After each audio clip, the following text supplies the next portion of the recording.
Hi, y'all. I'm Shannon Mitchell, a Black millennial entrepreneur and Amazon bestselling publisher, author, and all-natural product manufacturer. I'm a champion for your natural self-care, sustainable business care, and overall intentional wellness. Hey, y'all. I'm Christine Gautreaux, a white social justice advocate, an international speaker, coach, published author, and dancing social worker who helps you upgrade yourself and community care. Together, we are a podcast rooted in the 8 dimensions of wellness and the co-founders of the Women Connected in Wisdom community. And we like to get together every week for intentional conversations between us and special guests about how to be wise in business, relationships, and wellness. How do we do it? Yes. So important, because when you have different stages, then you do it differently. As soon as you finally figure it out, here goes another stage or part of an old one that's still a new stage. So it's kind of different. And I think that's a myth that we figure it out. Mm-hmm. Yeah. Yep. And that you stop learning. All the seniors are like, I'm done with school. I'm like, y'all, this does not stop. Right. Don't even. If you're done with school as a senior, that's where you stay, right? Like, we've met people like that, especially when we come from small towns, right? You've met folks that that's where they stopped. And I'm with you. I don't want to stop. I want to keep learning and growing and stretching myself. But as long as we own businesses, I think that's always going to be the case. Right. And I mean, even in roles and stuff, even if you do have children in middle school or high school, whatever your story has been, right, you still have children of older ages and get married. And there's all these things and roles that you're going to keep learning. The question is just how old do you learn, and what do you do with the lessons that you partake in? Well, and today we're talking about intellectual wellness. So this is perfect. And I'm delighted to jump into this conversation. If you're ready, you ready? Let's do it. All right. Let's give our listeners the definition we're working from. Yeah. So y'all, our Women Connected in Wisdom definition for intellectual wellness. Intellectual wellness includes having access to different sources of information and developing critical thinking and timely decision-making skills. Also, continual learning through intentional intellectual growth, situations, and artistic creativity can help maintain one's intellectual capacity. So good. I always, the creativity part always jumps out at me every time we reach that. What did you do this week for creativity? Ooh, this week. So one thing I did, and I know the other week I was talking about being connected, I used my time creatively. There was a time when, for a boundary, I would have gotten off the phone very late at night, talking to a team member. I said, you know what? I'm going to be spontaneous with my time, right? Invest the time to build this relationship, listen to what's going on, build the foundation for everything. And I'm still in training, right? So I'll count it as training hours. But I was creative with the way that went, because if you would have talked about Shannon's non-negotiables, the boundaries, the system she's setting up, that call wouldn't have happened that way. But I was creative and I went with the flow. Right? Yeah. Okay. What about you? Oh, I'm thinking about the artistic creativity. And this week in between meetings, I've been running down and painting with the nibblings. So my sister's in town for work. So my nibblings are here, and I have taken off as much time as I can. But when you run businesses and do the contracts we have and things like that, there's some I can't take off. So my daughter's Alex is supporting us this week. And so in between meetings, I've been running down and doing gel printing. It's so fun and figuring out. So gel printing is this squishy, it's like a gel mat, and you put paint on it, and then you lift up the paint or the design by putting your paper over it and you roll it. And then there's a technique, which I'm figuring out, this is a stretch for me, is where you can then transfer designs from magazines onto the paint and lift it up. And out of the mouths of babes, right? I follow people on Instagram, and I was showing the 4-year-old the video, and Nux looks at me and goes, Tia, they make it look so easy. And I go, yeah, they do. And it's not working this way here, is it? It was hysterical, but so fun, learning something new and figuring out how we're going to do it together and creating art, right? It does stretch me. And it also gives my brain a rest from other things. So then I'm ready to jump back in. Right. And what I did do, if you like on the artsy side, right, were the graphics for our new Mhm, season. So, mhm. we talk about grouping stuff together. I do those at one time. And I have some stuff I'm looking forward to after the season as we go into the 20 something seasons. But even that, when we talk about intellectual wellness today, again at the school, I was talking about capacity. And when you're doing something, okay, you might have this idea, but does it need to happen right now? I pushed it to the next season and changed it a little bit. So I still was creative, still got that rest, but I didn't overwhelm myself unnecessarily. Mhm. So that's kind of what I've been dancing with recently. I love it. Well, I am so ready to get our guest up on stage. You want to introduce her? Yes, All yes. right. And guys, we always have the option of different bios, right? Long, short. We talk about the bios for the book, for the volumes of ladies that we help write these Amazon bestsellers.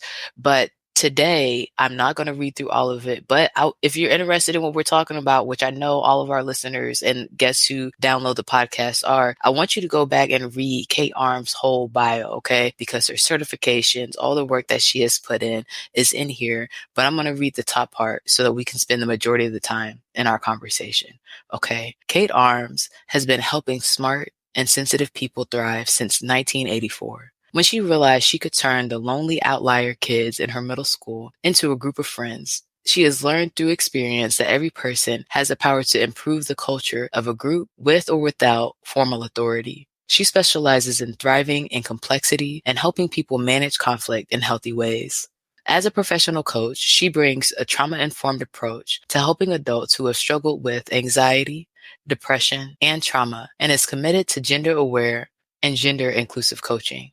Her career has taken her through law, technology, publishing, nonprofits, and the arts. She has seen firsthand that the same set of skills improves the culture in every industry. Whether she was an agile coach, customer service rep, individual creative contributor, project manager, lawyer, director, board member, or company founder, she has been honing her skills and improving cultures.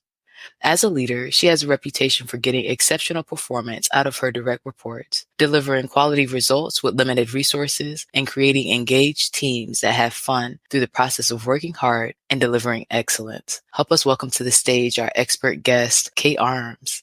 Hi, Kate. I Welcome to I the always get a stage. little bit of like, oh my goodness, is that me when my bio gets read?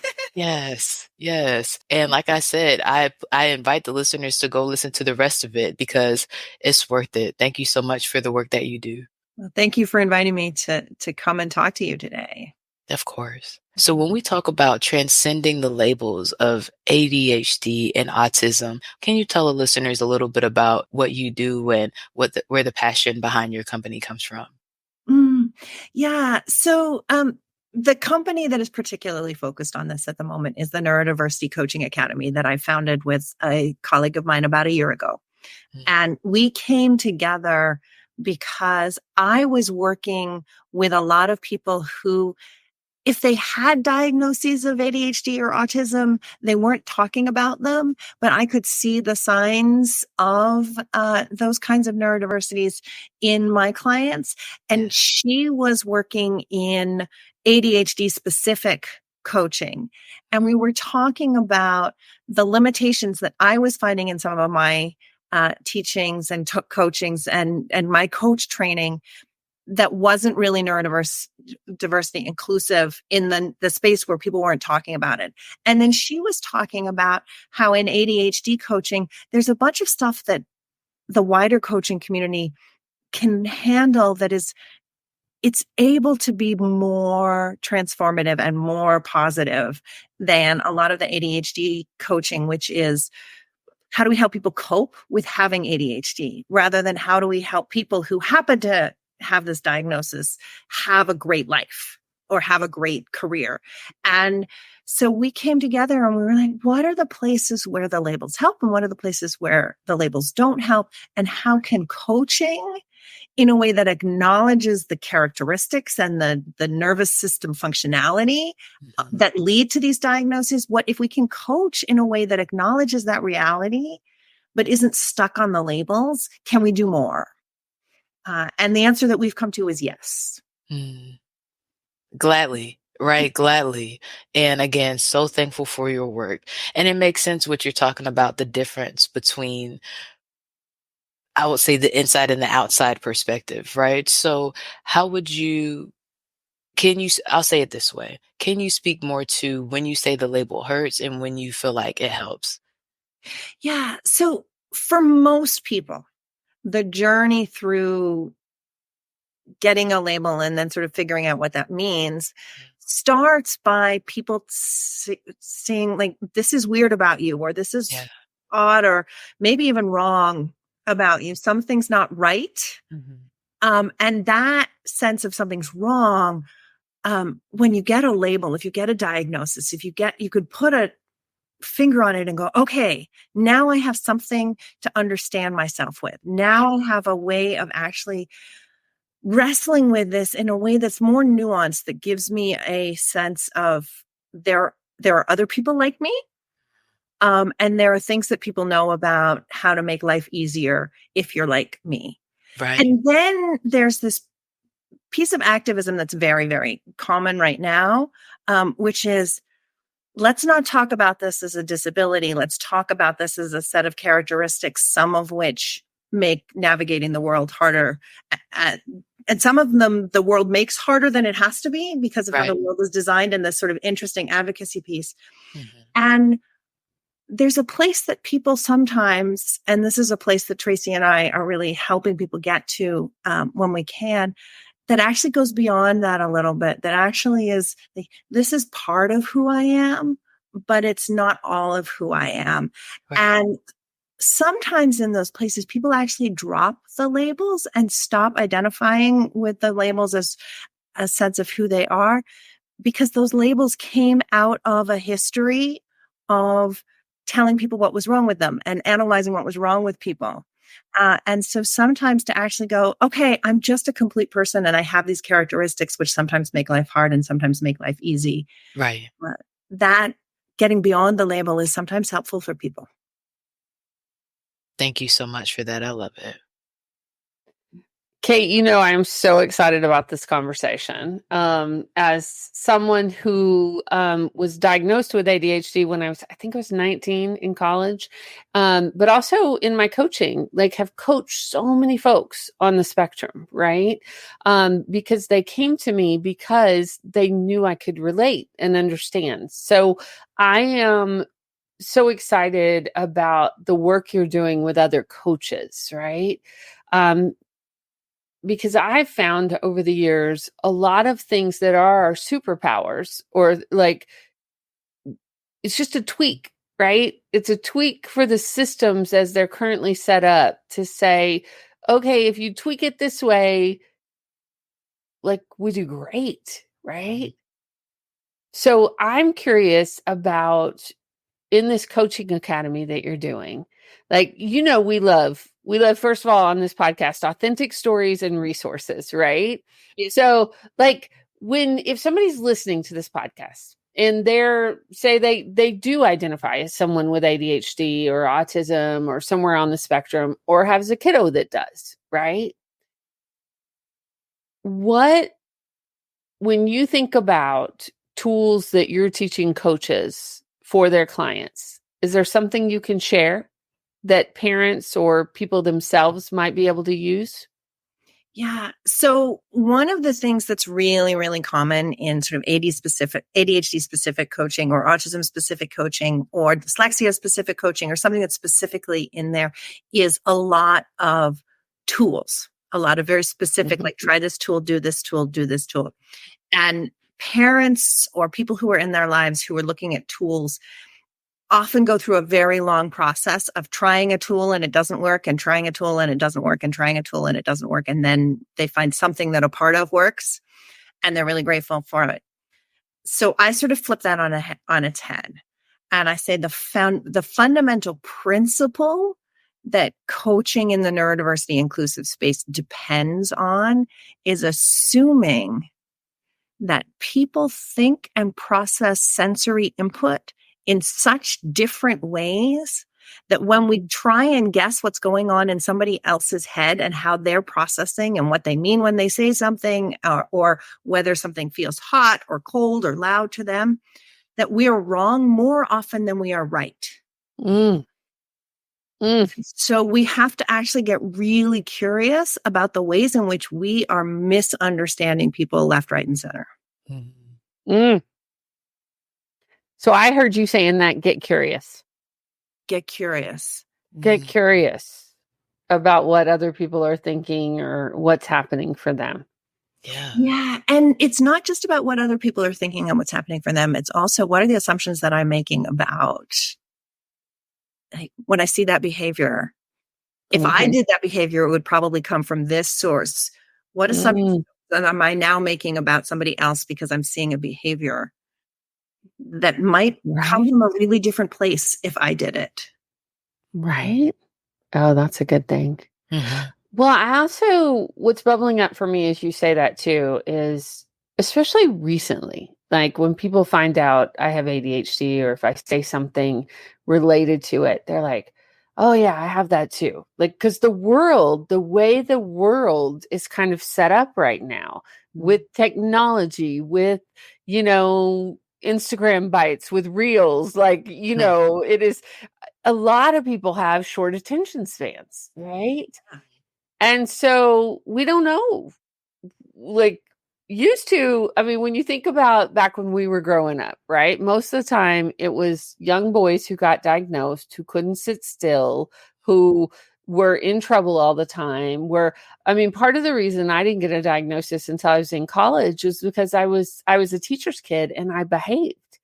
Like, now you looked back over my history and it was like, oh yeah, there were some clues there. But, it was really, I got to college and I failed. What did I fail? I think it was English Lit. I wanted to be an English major. And I did great on all the readings in the papers, but I realized I got out of high school without having to do a term paper because I was in honors and I did all the creative projects. And, man, you give me a creative project. First of all, I can do it the night before and make 100. Drove my parents nuts, right? But it was just the way like, whoa, great. But the executive function to do all the incremental steps to put a research paper together. Whoa. Yeah. Like, now I can do it. And for our listeners that don't know, Kate and I met through Interplay. So I realized, and I don't even think I've had this discussion with you, Kate, like, I realized after listening to Andrew Huberman's podcast on the power of play, that, because I've been thinking for probably the last couple of years, man, is it my age that my ADD is getting better? What is it? Just all my coping skills? What is it? Because I'm a better shaper, right? I can do things now that, I couldn't do before. And I realized after listening to his podcast that I've been doing so much interplay. I think some of my brain waves are changing. And the incremental steps and the way I can create things and the way I can do things, it's like, ooh, this is fascinating. Yeah. I think that you point to something that's really, really important for coaches in this space to know, and for people who have diagnoses themselves or identify themselves in some of the characteristics, or have people they love around them, or work with people, or so basically everybody. Right. Basically, that person you see at the grocery store that you're like, is that, like, neuroplasticity is real. Right. And we rewire our brains, and there are ways of rewiring the brains that really help with a lot of these challenges. Yeah. One of the things that I thought you might be going towards when you brought up interplay, which interplay really, really brought for me, is, so although I don't have a diagnosis of autism, and I have an ADHD diagnosis now because I know how to take a test that gets me a diagnosis. But definitely, but like, that was like 6 weeks ago, and it was because I was curious about whether medication would help me. And it's like, I didn't have to stretch the truth very far, but I talked about when I was before my coping mechanisms rather than like who I am now when I was doing that. One of the things that gets talked about a lot is the sensory sort of overwhelm. And it's uncomfortable to be in the body for autistic people and for ADHD people as well. One of the things that happens with ADHD is I'm uncomfortable, so I'm going to go somewhere else and do something else. Or something else strikes my fancy and gets my attention, and I'm going to be there away from whatever's uncomfortable. And the playful approach to being with the body that Interplay uses was an incredibly gentle and welcoming and friendly and trauma sensitive in many ways way of inviting me and the people I was playing with into my body. And once you get there, then you start to actually have the right data that you need to do wise decision making based on values and what's really important rather than just what's comfortable or uncomfortable in this moment. And play is a huge part of it, a huge part of it, because it's that ability to be open to possibilities that allows the brain to actually rewire itself. And so one of the things that happens, and this is related to the title of this podcast, that Transcending the Labels of ADHD and Autism, is that with ADHD, especially, the characteristics are like, were you like this before you were 7? And so how you change over time isn't so meaningful. But I know people who have grown out of autism diagnoses, who no longer qualify for the diagnosis of autism because they've actually transformed their body so that they don't have those characteristics in the behavior anymore. That's powerful. Yeah, it's wild. And it's incredibly difficult. It takes a lot of support and it's not possible for everybody. And so it's really important to sort of know that it's so unique, it's so personal, and it's possible. So can we go more in detail there? When you say you were with these coaching clients and you notice some characteristics, right? What are characteristics that you would say are telltale signs that somebody has an opportunity to see what they need in this area? And then what were the things that they were able to change their habits and change their bodies that you were just alluding to? Yeah. So the patterns that I see are needing to do things the way that I've always done them. Not being able to focus on the things that I think I should focus on. Having like really, like when I'm interested, I'm super interested. And when I'm not interested, I have a hard time motivating myself to get work done. Difficulty breaking things down from a big picture into like, what is the next incremental step that I need to take? Sometimes a sense of paralysis when a project feels too big, sort of easily getting overwhelmed and needing help thinking through how to break it down into a manageable task. There's a way that really smart people who have these characteristics think really, really well about what's not possible and can get really stuck in a, let me explain to you why that's not going to work cycle.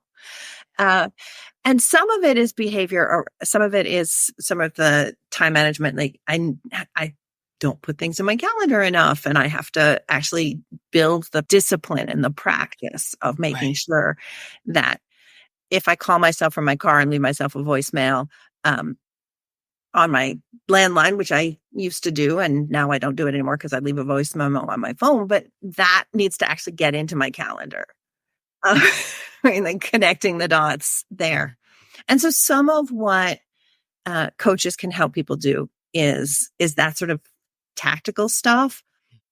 I specialize in what is it that's actually underneath whatever your coping mechanism is. What is it that that coping mechanism is helping you avoid? And then what are more flexible ways that you might also deal with that same challenge so that you have options. So that if we can come up with 4 or 5 different strategies you might have access to and ways to practice them so that when you go to a meeting, you can be flexible when the other people in the room have different ways that they want to work, rather than you needing them to work the way that you do. And that's something that it's hard to articulate what the wins are, and it can transform somebody's ability to collaborate and work well with others. Yeah, like some of the stuff is really subtle, but really profound. And that's the stuff that I really love. Yes. Yes, I hear you. One of the students earlier was asking, like, what happens if, for example, she was talking about going to the gym early, So I said, if you know you want that as a goal, maybe you just do it at a different time. Maybe in the morning is not realistic, right? But sometimes if it's a pattern and things that keep coming up, maybe it's bigger than that. I hadn't thought about that. Maybe we take this assessment and see where we are on the spectrum so that we can get the tailored resources that we need instead of trying to move the time or fix something that might not go all the way to the root of what we're dealing with. It's important. And it might be that if you have a really sensitive nervous system and you set a goal and you don't do it today, you might actually need a lot more self-care than somebody else in terms of it's okay, it's normal, this is how habit building happens, start again tomorrow. Yeah. And try. If your nervous system is quick to go to, I'm never going to get this from I didn't get this today, actually stopping in the middle there and saying, no, this is how habit formation happens. This is how rewiring the brain happens so that you have new habits happens. And that there's not always time in life for people to take that time to talk to themselves. And so one of the things that gets really important is carving out time to actually do that work. I know, Christine, you do self-care stuff all the time and community care stuff like this all the time. So I know I'm talking your language. No, I think it's valuable. I mean, our Western culture is not set up a lot of times to take the time to really process the thing you need to process and take care of yourself. I love the way you said it about if your nervous system is such that you need a little more, right? I think that's important. We were talking a little bit before the show and I was trying to think about which way to get there. So I may just be taking a little bit of a left turn here, but, we were talking about transcending the labels and why sometimes it's important and why sometimes labels help, as you're trying to figure this out. And I just totally want to ask you, because I've been working on this myself personally, right?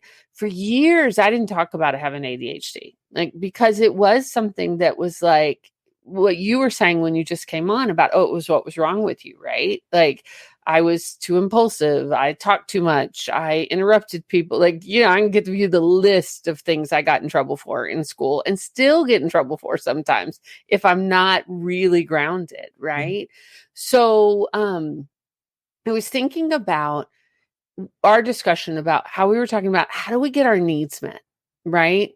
Identifying special needs, and how do we get them met if we don't want to use those labels, if we don't want to say, because I think there is, I do a lot of work in the accessibility justice realm and with alternate roots and in interplay, we're talking about diverse embodiment and inclusion. So, there's a lot I have all this in my brain right now. It's like, and ADA accessibility. And then but if you're not going to label it, how do you get your access needs met? And I don't even know really where the question is there, Kate.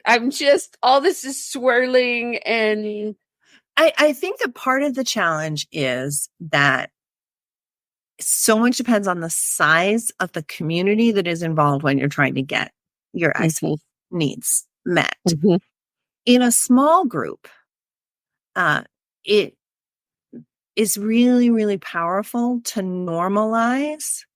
None of us work the same way. So let's have a conversation about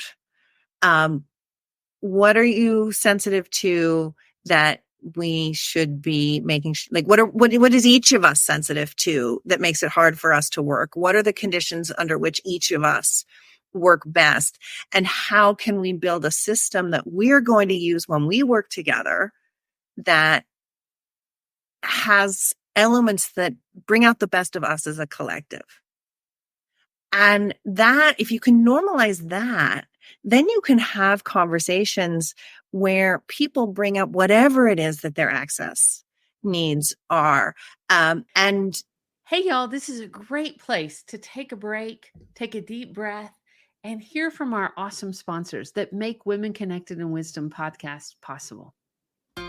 Shannon, we are so grateful that Shayla Glow is the sponsor of the Women Connected in Wisdom podcast. And I wanted to take this moment to ask you, when you think about the people who use Shayla Glow, who are we talking about? That's a good question. I think about 3 groups, really. One, the group that's removing hair, right? So whether you're using laser hair removal, waxing, shaving, you got to make sure that you're putting back what you're taking out. The second group, I think about those with dry skin and the problems that might cause, right? The scars, itching, burning, whatever the situation is, you definitely need all 3 steps, right? The exfoliation, making sure you're taking the dead skin cells off. The oil, putting in the moisture, and then the shea butter with the aloe, sealing it, helping you heal. Those things help both groups, right? And third, for the third group is those with chronic illness. You know, the story is personally from cancer and different diseases that our population is dealing with on a daily basis throughout families as individuals. So I'm thinking about my mom and my grandmother and those around me with the same generational ties, right? And what positive, healthy habits we can start to make sure that we're maintaining our wellness, especially because the skin is like the cape, the exterior, the shield for your immune system. So with COVID, we have to be intentional about covering ourselves. And those are the groups I think about. I love it. And you know what else I love about your product? It's all natural, handmade, and it smells great, y'all. So yes, yay. Tested. Yes, esthetician tested and approved. Yes. What about you? When you think about your company, what groups of people do you think about? Well, you know, I work with individual coaching clients. I work in community classes and with corporate teams. And with all of them, I use a strength-based, embodied approach to help folks connect with themselves and access joy, reduce burnout, and build resilience. You know, especially during these times, I think we need it. I think we need all the hashtag partnership power we can get. Yes. They don't need to be super unusual or super edgy if you just normalize having that conversation. And then if somebody has one that's a little more different, you sort of get curious. Okay, what impact does that have? What do you need from us? We haven't I'm not quite sure how to accommodate that. So if you get specific with me about what is the challenge for you, then I can get creative about how do I do something that that will work for you. And if we look at what those needs are and not the proposed solutions, and then get the whole group to say, so how are we going to work together? That gets really useful. Once you get to big groups, it gets harder and the shorthand of the labels gets easier to use because with a big group, there probably aren't enough resources to actually meet everybody's accessibility needs, which is a very harsh reality. Right. And the things that make it easy for me to access may make it hard for 3 other people to access. And so with those shorthands help sort of create some categories that an organizer can use to sort of go, all right, this is the best that we can do, trying to sort of balance those categories out.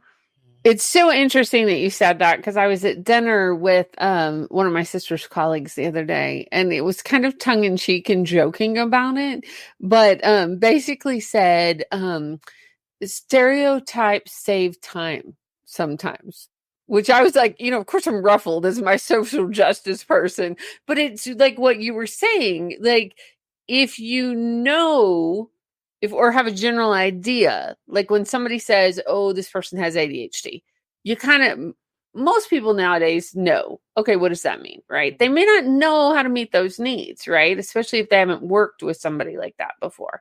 But I think about, like, when you think about stereotypes of engineers, or like, that, and that's what he was actually talking about, was like, when you think about different groups, I don't know.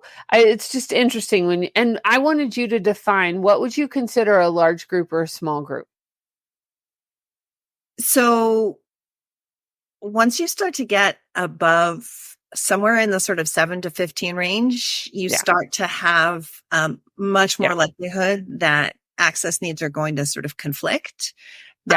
And once you get much bigger than that, you get to the place where a lot of organizations actually are balancing resources about what they can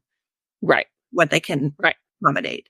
And one of the things that's really, really powerful is to be explicit about the choices that we're making when we're talking about accessibility.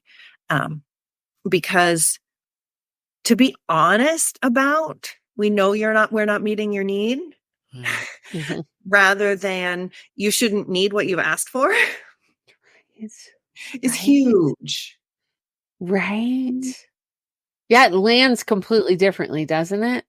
Right. Like, we're sad. Like, if we're like, we don't have the resources to meet all of these needs, and yours is one we have deprioritized. Like, there's a lot of grief there, but at least I've been included and considered and honored and recognized. And not ignored. Or like, at least in that conversation. Right. Yeah. There's a lot of grief work in inclusion work. Yeah.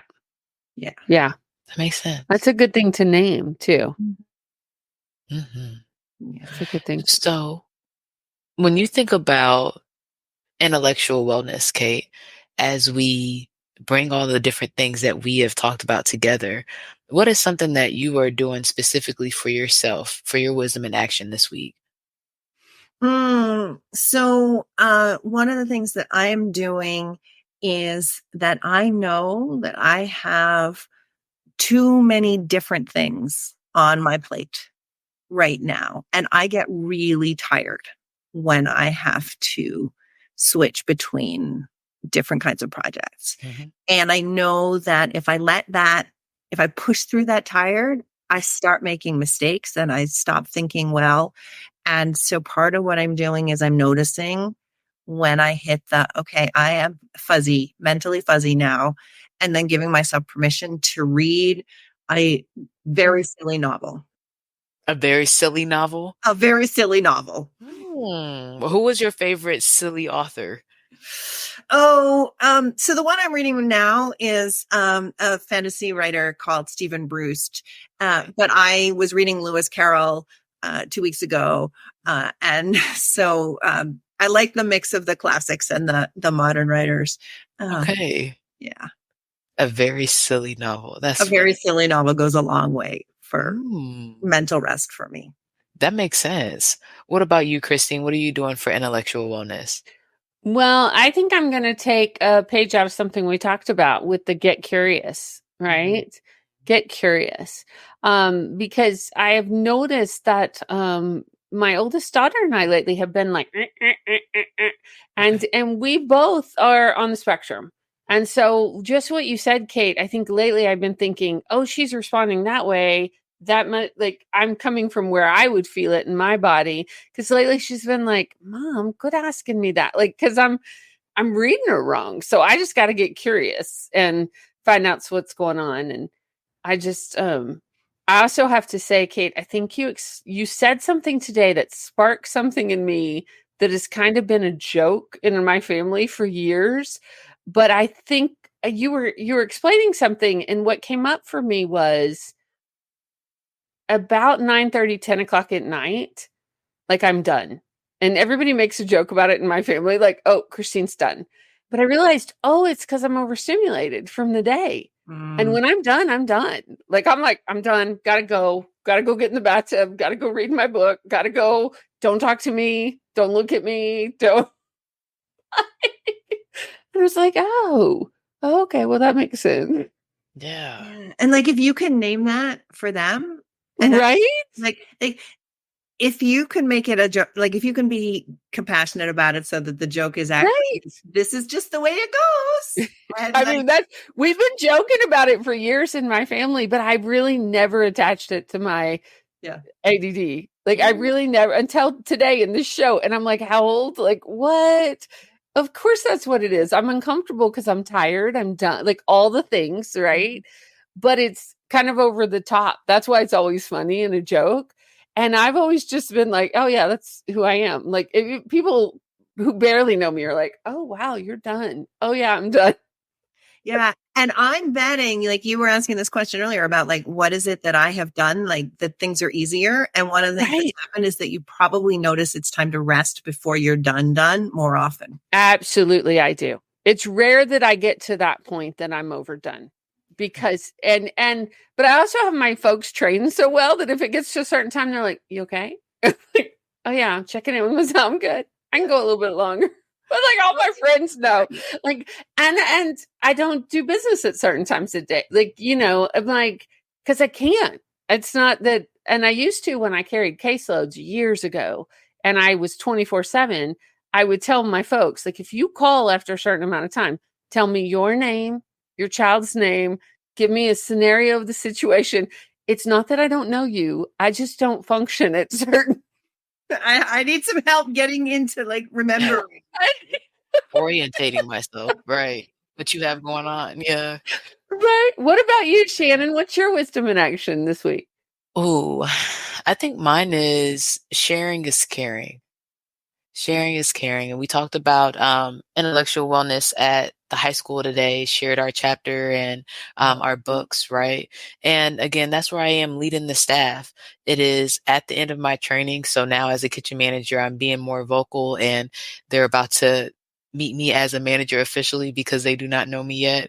And that's okay, but we talk about leading from a certain place on the podcast, right? And I really take that seriously, especially being in the kitchen, trying to make it a fun environment, and making sure we live up to these test kitchen standards. So sharing is caring. That's mine.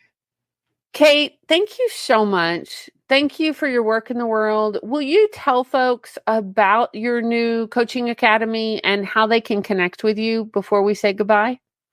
Yeah. So the coaching academy is for coaches who are trying to get better at this sort of bigger picture neurodiversity inclusiveness in their coaching, whether they are coaches who are specializing in supporting neurodivergent clients or coaches who want to make sure that if people who happen to be neurodivergent show up in their practices, that they're actually being helpful and not being harmful.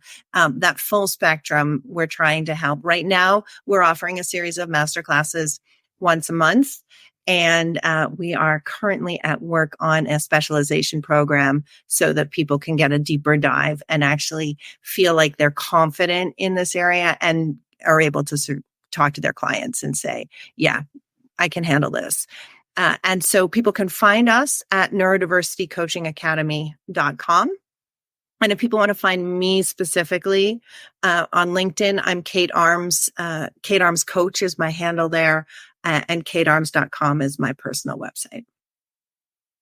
And we will put all of that into our show notes so folks can find you. So if you're driving, you don't feel like you have to pull over and write it down. You can find it on our show notes. And we're just so grateful for the work that you're doing in the world. Thank you. Yes. Thank you so much. So important.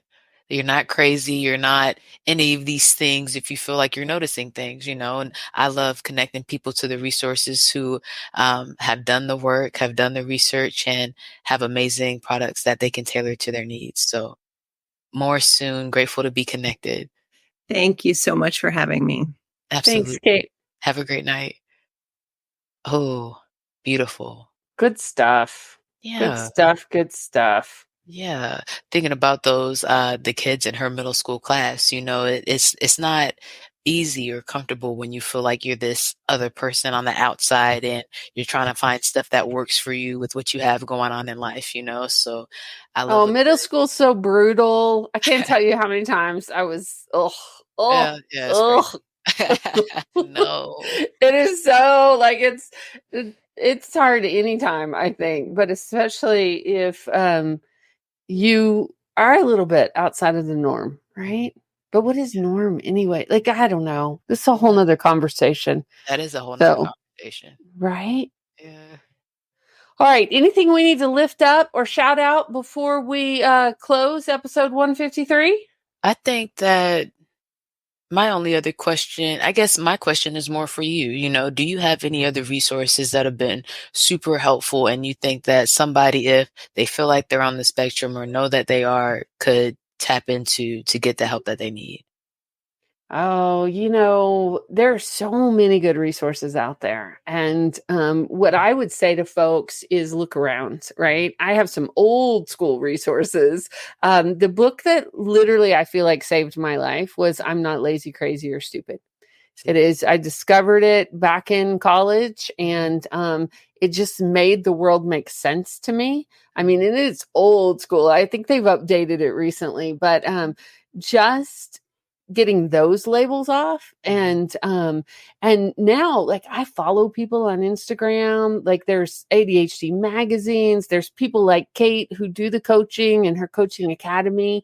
Like, there's apps now for folks on the spectrum that can help you to stay tuned. And there's, I do coaching, Kate does coaching. We can get you connected if you or your loved one needs somebody, like all kinds of things. And one of my favorites tools is body doubling. Like, it's how I live my life, is in partnership power and body doubling. Like, people are always like, Christine, how do you do what you do? Oh, there's body doubles involved. Yes. Which, for folks who don't know what that is basically you just have a person that's working alongside with you. They may be working on the same thing or the same project, or they may be working on something completely different, but they're grounding you while you do it. Yeah. And yeah, that's super fun. Thanks for asking. Yeah. I could talk about this for a long time. Like, I have been working with, throughout, alongside with this for how many years now? 30 plus years. And it's, I've definitely decided it's my superpower, and grateful that the world is not just one type of person. Like, we'd be bored. Can't imagine. Right. Don't want to. Right? That's not what I'm using my intellectual wellness for. Right? I hear you. Yes. Okay. Yeah. Well, we will be back live at 5 next week, guys. Thank you so much for listening to us, for joining us for us and Kate's conversation on intellectual wellness for episode 153. We'll see you here next week. In the meantime, don't forget, Be well, be wise, and be whole. Peace.